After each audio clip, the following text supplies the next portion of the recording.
ಶ್ರೀ ಗುರುಭ್ಯೋ ನಮಃ. ಓಂ ಸಾಯಿ ಶ್ರೀಂ ಸಾಯಿ ಜೈ ಜೈ ಸಾಯಿ ಸದ್ಗುರು ಸಾಯಿ. ಓಂ ಸಾಯಿ ಶ್ರೀಂ ಸಾಯಿ ಜೈ ಜೈ ಸಾಯಿ ಸದ್ಗುರು ಸಾಯಿ. ಹೇಮಾಡ ಪಂಥ ವಿರಚಿತ ಶ್ರೀ ಸಾಯಿ ಸಚ್ಚರಿತೆ 12ನೆಯ ಅಧ್ಯಾಯ. ಕಾಕಾ ಮಹಾಜನಿ, ಧುಮಾಳ, ನಿಮೋಣಕರ, ಮೂಳೆ ಶಾಸ್ತ್ರಿ, ಡಾಕ್ಟರ್ ಮುಂತಾದವರ ಅನುಭವಗಳು. ಬಾಬಾರವರು ಭಕ್ತರನ್ನು ಹೇಗೆ ಬರಮಾಡಿಕೊಂಡು ಅವರನ್ನು ಆಶೀರ್ವದಿಸುತ್ತಿದ್ದರು ಎಂಬುದನ್ನು ಈ ಅಧ್ಯಾಯದಲ್ಲಿ ನೋಡೋಣ. ಸಂತರ ಧ್ಯೇಯ ದುಷ್ಟರನ್ನು ಶಿಕ್ಷಿಸಿ ಶಿಷ್ಟರನ್ನು ರಕ್ಷಿಸಲೋಸುಗವೇ ಪರಮಾತ್ಮನು ಅನೇಕ ಅವತಾರಗಳನ್ನು ಎತ್ತಿದನು ಎಂಬುದು ಸರ್ವರಿಗೂ ತಿಳಿದ ಅಂಶ. ಆದರೆ ಸಂತರ ಧ್ಯೇಯವೇ ಬೇರೆ. ದುಷ್ಟರಾಗಲಿ ಒಳ್ಳೆಯವರಾಗಲಿ ಎಲ್ಲರೂ ಅವರ ದೃಷ್ಟಿಯಲ್ಲಿ ಒಂದೇ. ಮೊದಲು ದುಷ್ಕರ್ಮಿಗಳಿಗೋಸ್ಕರ ವ್ಯಥೆಪಟ್ಟಿಕೊಂಡು ಅವರನ್ನು ಸಂತರು ಒಳ್ಳೆಯ ಹಾದಿಗೆ ತರಲು ಯತ್ನಿಸುತ್ತಾರೆ. ಭವಸಾಗರವನ್ನು ನಿರ್ಮೂಲ ಮಾಡುವ ಅಗಸ್ತ್ಯರವರು ದೇವರಲ್ಲೂ ಸಂತರಲ್ಲಿ ವಾಸಿಸುತ್ತಾನೆ. ಆದುದರಿಂದ ಸಂತರು ಪರಮಾತ್ಮನಿಂದ ಬೇರೆಯಲ್ಲ. ಇಂತಹ ಸಂತರ ಗುಂಪಿಗೆ ಸೇರಿದವರಲ್ಲಿ ಶ್ರೀ ಸಾಯಿ ಬಾಬಾ ಅಗ್ರಗಣ್ಯರು. ಅವರಲ್ಲಿ ದೈವಿಕತೆಯ ತೇಜಸ್ಸಿತ್ತು. ಸಮಸ್ತ ಜೀವರಾಶಿಗಳನ್ನು ಸಮದೃಷ್ಟಿಯಿಂದ ಕಾಣುತ್ತಿದ್ದರು. ಶತ್ರುಗಳಾಗಲಿ ಮಿತ್ರರಾಗಲಿ ಅವರ ದೃಷ್ಟಿಯಲ್ಲಿ ಒಂದೇ. ಅವರು ಭಕ್ತರಿಗೋಸ್ಕರ ತಮ್ಮ ಪುಣ್ಯದ ಗಣಿಯನ್ನು ಬರಿದು ಮಾಡಿಕೊಂಡರು. ಬಾಬಾ ಅವರ ದರ್ಶನ ಯೋಗವಿದ್ದರೆ ಮಾತ್ರ ಅವರಲ್ಲಿಗೆ ಭಕ್ತರು ಬಂದು ಹೋಗಬಹುದಿತ್ತು. ಅವರ ಯೋಗ ಬರದಿದ್ದರೆ, ಬಾಬಾರವರು ಅವರನ್ನು ಜ್ಞಾಪಿಸಿಕೊಳ್ಳದಿದ್ದರೆ ಅಥವಾ ಅವರ ಲೀಲೆಗಳು ಭಕ್ತರ ಕಿವಿಗಳನ್ನು ತಲುಪದೇ ಇದ್ದರೆ ಅಂಥವರು ಬಾಬಾರವರನ್ನು ಕಾಣಬೇಕೆಂಬ ಚಿಂತೆಯನ್ನಾದರೂ ಹೇಗೆ ಮಾಡಬಹುದು? ಬಾಬಾರವರನ್ನು ಕಾಣಬೇಕೆಂಬ ಅಭಿಲಾಷೆ ಇಟ್ಟುಕೊಂಡ ಅನೇಕರಿಗೆ ಅವರ ಮಹಾ ಸಮಾಧಿ ನಡೆಯುವ ತನಕವೂ ಅವರ ದರ್ಶನ ಪಡೆಯಲು ಅವಕಾಶ ದೊರೆಯಲೇ ಇಲ್ಲ. ಇಂಥವರು ಅವರಲ್ಲಿ ದೃಢ ವಿಶ್ವಾಸವಿಟ್ಟು ಅವರ ಲೀಲೆಗಳನ್ನು ಕೇಳಿದರೆ ಅವರ ದರ್ಶನ ಆಕಾಂಕ್ಷೆ ನೆರವೇರಿದಂತೆಯೇ. ಬಾಬಾರವರ ದರ್ಶನ ಪಡೆದು ಶಿರಡಿಯಲ್ಲಿಯೇ ಬಹಳ ದಿವಸವಿರಲು ಸಾಧ್ಯವಿರಲಿಲ್ಲ. ಬಾಬಾರವರು ಒಪ್ಪಿಗೆ ಕೊಡುವವರೆಗೆ ಅಲ್ಲಿ ಇರಬಹುದಾಗಿತ್ತು. ಅಂತೆಯೇ ಅವರು ಅಪ್ಪಣೆ ಕೊಟ್ಟ ನಂತರವೇ ಶಿರಡಿಯನ್ನು ಬಿಟ್ಟು ಹೊರಡಬೇಕಾಗುತ್ತಿತ್ತು. ಎಲ್ಲವೂ ಅವರ ಇಚ್ಛೆಯನ್ನು ಅವಲಂಬಿಸಿತ್ತು. ಕಾಕಾ ಮಹಾಜನಿ. ಒಂದು ಸಾರಿ ಕಾಕಾ ಮಹಾಜನಿ ಮುಂಬಯಿಯಿಂದ ಶಿರಡಿಗೆ ಹೊರಟರು. ಅಲ್ಲಿ ಗೋಕುಲಾಷ್ಟಮಿ ಸಮಾರಂಭವನ್ನು ನೋಡಲೋಸುಗ ಒಂದು ವಾರ ಇರಬೇಕೆಂದು ಅವರು ನಿರ್ಧರಿಸಿದ್ದರು. ಅವರು ಶಿರಡಿಗೆ ಬಂದು ಬಾಬಾರವರ ದರ್ಶನ ಪಡೆದ ಸ್ವಲ್ಪ ಹೊತ್ತಿನಲ್ಲಿಯೇ ಬಾಬಾರವರು, ನೀನು ಪುನಃ ಯಾವಾಗ ಇಲ್ಲಿಂದ ಹೊರಡ್ತೀಯಾ ಎಂದು ಕೇಳಿದರು. ಕಾಕಾ ಮಹಾಜನಿಯವರಿಗೆ ಆಶ್ಚರ್ಯವಾಯಿತು. ಉತ್ತರ ಕೊಡಲೇಬೇಕಾಯಿತು. ನೀವು ಯಾವಾಗ ಅಪ್ಪಣೆ ಕೊಡುವಿರೋ ಆಗ ನಾನು ಹೊರಡಲು ಸಿದ್ಧ ಎಂದು ಉತ್ತರಿಸಿದರು. ಆಗ ಬಾಬಾರವರು, ನಾಳೆ ಹೊರಡು ಎಂದರು. ಬಾಬಾರವರ ವಚನಗಳು ಶಾಸನಗಳಿದ್ದಂತೆ, ಅವುಗಳನ್ನು ಪಾಲಿಸಬೇಕಾಗಿತ್ತು. ಅವರು ಬಾಬಾರವರ ಆಜ್ಞೆಯಂತೆ ಮರುದಿನ ಹೊರಟರು. ಅವರು ಮುಂಬಯಿಯನ್ನು ತಲುಪಿ ಕಚೇರಿಗೆ ಹೋದಾಗ ಅವರ ಮಾಲೀಕನು ಅವರ ಬರುವನ್ನೇ ಕಾಯುತ್ತಿದ್ದನು ಎಂದು ತಿಳಿದು ಬಂತು.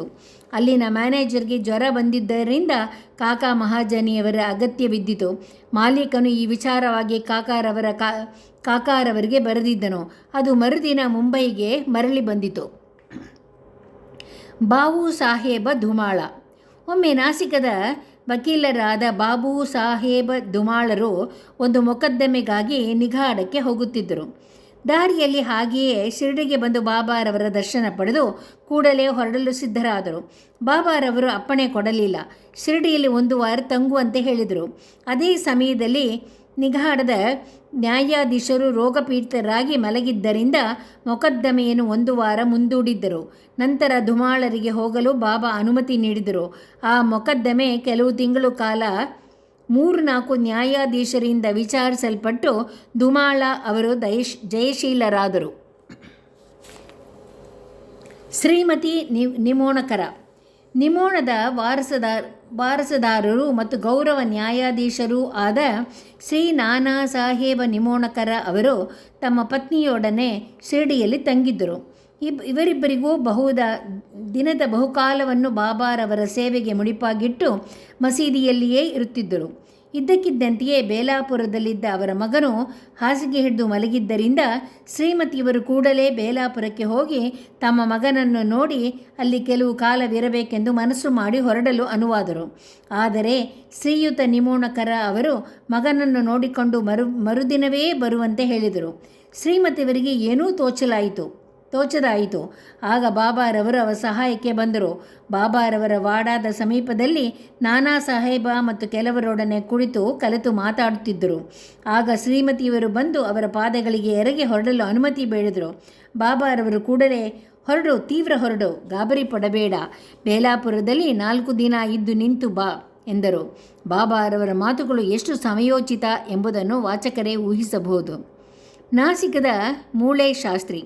ನಾಸಿಕದ ಪ್ರಸಿದ್ಧ ಅಗ್ನಿಹೋತ್ರಿಗಳು, ಹೋರಾಟ ರತ್ನರೂ ಆದ ಶ್ರೀ ಮೂಳೆ ಶಾಸ್ತ್ರಿಗಳು ನಾಗಪುರದ ಲಕ್ಷಾಧೀಶರಾದ ಬಾಬೂ ಸಾಹೇಬ ಬೂಟಿಯವರನ್ನು ಭೇಟಿಯಾಗಲು ಶಿರಡಿಗೆ ಬಂದರು. ಅವರು ಭೇಟಿಯಾದ ನಂತರ ಎಲ್ಲರೂ ಬಾಬಾರವರ ದರ್ಶನವನ್ನು ಪಡೆಯಲು ಮಸೀದಿಗೆ ಬಂದರು. ಬಾಬಾರವರು ತಮ್ಮ ಸ್ವಂತ ಹಣದಿಂದ ಕೆಲವು ಮಾವಿನ ಹಣ್ಣುಗಳನ್ನು ತರಿಸಿ ಎಲ್ಲರಿಗೂ ಹಂಚಿದರು. ಹಾಗೆ ಹಂಚುವಾಗ ಅವರು ಹಣ್ಣುಗಳನ್ನು ಚೆನ್ನಾಗಿ ಹಿಸುಕಿ ಕೊಡುತ್ತಿದ್ದರು. ತೆಗೆದುಕೊಂಡವರು ಹಣ್ಣನ್ನು ಬಾಯಿಗಿಟ್ಟಾಗ ತಿರುಳು ಒಮ್ಮೆಗೆ ಬಾಯಿಗೆ ಹೋಗಿ ಗೊಟ್ಟ ಮತ್ತು ಸಿಪ್ಪೆ ಮಾತ್ರ ಕೈಯಲ್ಲಿ ಉಳಿಯುತ್ತಿತ್ತು. ನಂತರ ಬಾಳೆಹಣ್ಣನ್ನು ಸುಲಿದು ಎಲ್ಲರಿಗೂ ಹಂಚಿದರು. ಆಗ ಮೂಳೆ ಶಾಸ್ತ್ರಿಗಳು ಬಾಬಾ ಅವರ ಹಸ್ತವನ್ನು ಪರೀಕ್ಷಿಸಲು ಅಪೇಕ್ಷಿಸಿ ಅವರನ್ನು ಕೇಳಿದರು. ಬಾಬಾರವರು ಅದನ್ನು ನಿರಾಕರಿಸಿ ಅವರಿಗೆ 4 ಬಾಳೆಹಣ್ಣುಗಳನ್ನು ಕೊಟ್ಟು ಕಳುಹಿಸಿದರು. ನಂತರ ಎಲ್ಲರೂ ತಮ್ಮ ತಮ್ಮ ಮನೆಗಳಿಗೆ ಹಿಂತಿರುಗಿದರು. ಮರುದಿನ ಮೂಳೆ ಶಾಸ್ತ್ರಿಗಳು ಸ್ನಾನ ಮಾಡಿ ಸಂಧ್ಯಾವಂದನೆ ಮಾಡುತ್ತಿದ್ದರು.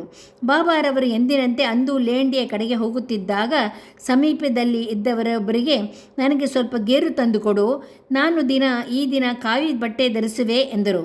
ಯಾರಿಗೂ ಇದರ ಅರ್ಥ ತಿಳಿಯಲೇ ಇಲ್ಲ.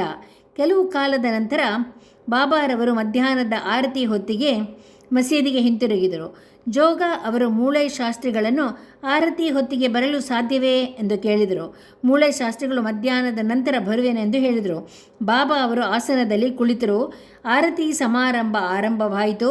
ಆಗ ಬಾಬಾ ಅವರು ಅಲ್ಲಿದ್ದವರೊಬ್ಬರಿಗೆ, ಈ ನಾಸಿಕದ ಬ್ರಾಹ್ಮಣನಲ್ಲಿಗೆ ಹೋಗಿ ದಕ್ಷಿಣಕ್ಕೆ ತೆಗೆದುಕೊಂಡು ಬಾ ಎಂದರು.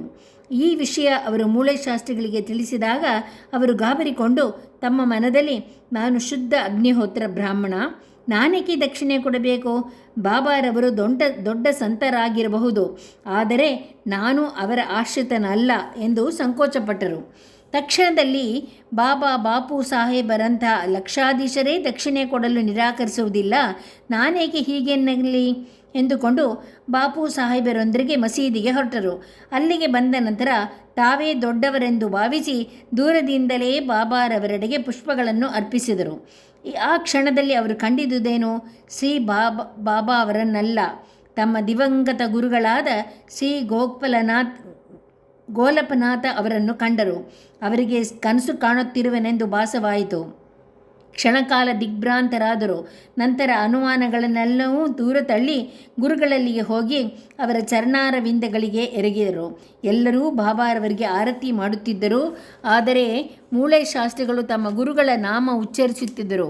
ಅಹಂಕಾರ ಅಹಂಭಾವಗಳನ್ನು ತೊರೆದು ಅವರು ಕ್ಷಣಕಾಲ ಕಣ್ಮುಚ್ಚಿಕೊಂಡರು. ಕಣ್ಣು ತೆರೆದಾಗ ಅವರು ಕಂಡಿದ್ದುದೇನು? ಕರುಣಾಮೂರ್ತಿಯಾದ ಸಚ್ಚಿದಾನಂದ ರೂಪನಾದ ಶ್ರೀ ಬಾಬಾರವರು ದಕ್ಷಿಣೆ ಕೇಳುತ್ತಿರುವುದನ್ನು. ಅವರ ಪ್ರತಿಭೆಯನ್ನು ಕಂಡ ಮೂಳೆ ಶಾಸ್ತ್ರಿಗಳು ತಮ್ಮನ್ನು ತಾವೇ ಮರೆತರು. ಅಮಿತಾನಂದದಲ್ಲಿ ನಯನಗಳಲ್ಲಿ ಆನಂದ ಬಾಷ್ಪ ಉಕ್ಕಿತು. ಬಾಬಾ ಅವರ ದಿವ್ಯ ಚರಣಾರವಿಂದಗಳಿಗೆ ಎರಗಿ ದಕ್ಷಿಣೆಯನ್ನು ಅರ್ಪಿಸಿದರು.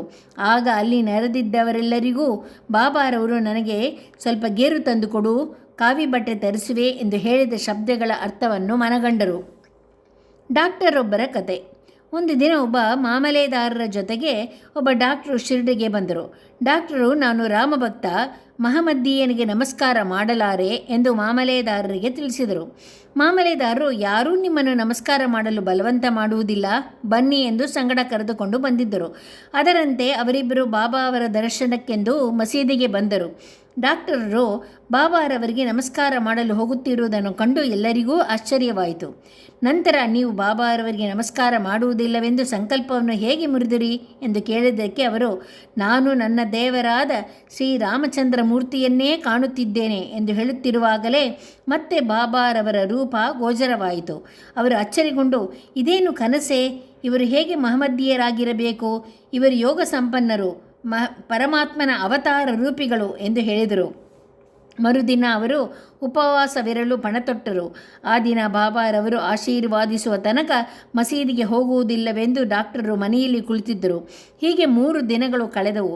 4ನೇ ದಿನ ಅವರು ತಮ್ಮ ಆಪ್ತ ಸಹಿತರೊಡನೆ ತಾವಾಗಿಯೇ ಮಸೀದಿಗೆ ಹೊರಟರು. ಬಾಬಾರವರಿಗೆ ನಮಸ್ಕಾರ ಮಾಡಿದರು.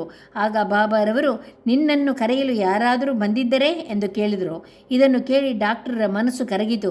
ಅದೇ ರಾತ್ರಿ ಕನಸಿನಲ್ಲಿ ಬಾಬಾರವರಿಂದ ಆಶೀರ್ವದಿಸಲ್ಪಟ್ಟರು. ನಂತರ ತಮ್ಮ ಊರಿಗೆ ಹಿಂತಿರುಗಿ ಅದೇ ಕನಸನ್ನು 15 ದಿನಗಳವರೆಗೆ ಕಂಡರು.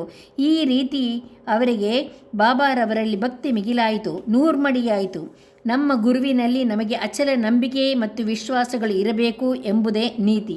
ಶ್ರೀ ಸಾಯಿ ಪ್ರಣಾಮ. 12ನೇ ಅಧ್ಯಾಯ ಸಂಪೂರ್ಣ.